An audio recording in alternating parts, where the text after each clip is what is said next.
हम सब ने सुना है, आत्मा अमर होती है।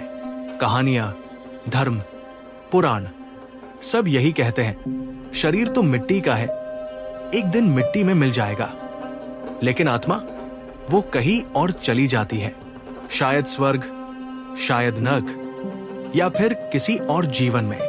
लेकिन अगर हम इसे एक और नजर से देखें, एक ऐसी नजर जो सिर्फ उसी पर यकीन करती है, जो दिखता है, जो छुआ जा सकता है, जो समझाया और सिद्ध किया जा सकता है, इस नजरिए को कहते हैं भौतिकवाद। ये कोई धर्म नहीं है, ये कोई विश्वास नहीं है, ये बस एक तरीका है दुनिया को समझने का।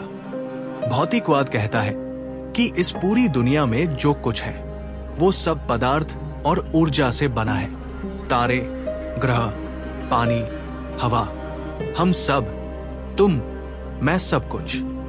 यहां कोई जादू नहीं, कोई चमत्कार नहीं, कोई अदृश्य शक्ति नहीं जो हमें चलाती है। सब कुछ नियमों से चलता है, जैसे गुरुत्वाकर्षण, हवा की रफ्तार, शरीर की बायोलॉजी। तारे, ग्रह, पानी, हवा, हम सब, तुम, मैं, सब कुछ। यहां कोई जादू नहीं, कोई चमत्कार नहीं, कोई अदृश्य शक्ति नहीं जो हमें चलाती है। सब कुछ नियमों से चलता है, जैसे गुरुत्वाकर्षण, हवा की रफ्तार, शरीर की बायोलॉजी। हर चीज के पीछे एक विज्ञान है, कोई रहस्य नहीं, बस प्रक्रियाएं। अब बात आती है मौत की। जब कोई मरता है तो उसका शरीर रुक जाता है, दिमाग बंद हो जाता है, सांसें थम जाती है। भौतिकवाद कहता है कि उसके बाद कुछ भी कहीं नहीं जाता। कोई आत्मा बाहर नहीं निकलती, कोई स्वर्ग, कोई नरक नहीं। बस जो शरीर था वो धीरे धीरे मिट्टी में मिल जाता है। जो ऊर्जा थी वो बदल जाती है, कभी पेड़ों में, कभी मिट्टी में, कभी हवा में। कुछ भी खत्म नहीं होता, बस रूप बदल जाता है। अब कई लोग ये सुनकर डर जाते हैं, क्योंकि हमें बचपन से सिखाया गया है कि जिंदगी के बाद कुछ और है, कि कोई ऊपर बैठा है जो सब देख रहा है। लेकिन भौतिकवाद डराता नहीं। वो कहता है कि अगर यही एक जिंदगी है तो फिर इसे पूरी तरह जीना चाहिए। हर एक पल, हर मुस्कान, हर आंसू, हर गले लगना, हर बातचीत, सब कुछ कीमती है, क्योंकि दोबारा नहीं मिलेगा।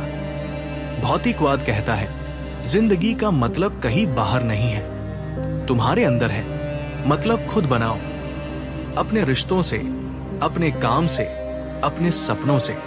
अब सवाल उठता है, क्या भौतिकवाद भगवान को नकारता है? नहीं, वो बस कहता है कि अभी तक कोई पक्का सबूत नहीं है। अगर तुम्हें यकीन है भगवान में तो ठीक है, पर आंखें बंद करके मत मानो। सवाल करो, सोचो, तर्क करो। और अगर भगवान नहीं है तो भी सूरज उगेगा, बारिश गिरेगी, तुम्हारे अपने तुम्हें प्यार करेंगे, जिंदगी वही रहेगी, पर शायद तुम उसे और गहराई से जियोगे। आखिर में भौतिकवाद हमें एक सीधी बात समझाता है कि हम इस धरती से बने हैं और एक दिन इसी धरती में मिल जाएंगे। लेकिन जब तक जिंदा है तब तक हमारे पास एक मौका है, अपनी कहानी खुद लिखने का, अपने रास्ते खुद चुनने का, अपनी जिंदगी को अपने रंग देने का। क्योंकि यही पल, यही जीवन, यही हमारा सच है, यही हमारा स्वर्ग है।